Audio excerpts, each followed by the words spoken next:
Ba ez zenekien gazteok mundua alda dezakegula gure ikastetxeetatik?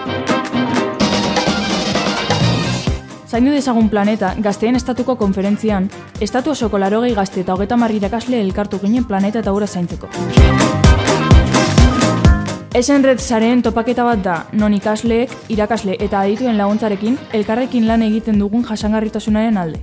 Parte hartze prozesu bat da, ikastetxeetan hasten dena. Arazo ekosozialak ikertuz, irtenbideak proposatuz, eta eskola eta eskualdeko konferentzietan ekintzara eraman.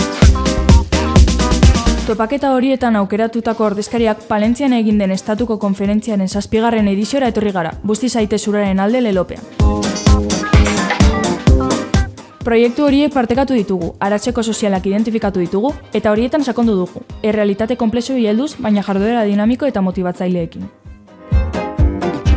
Zabaidatu dugu, eta akordioetara iritsi gara eta benetako konpromisoak hartu ditugu.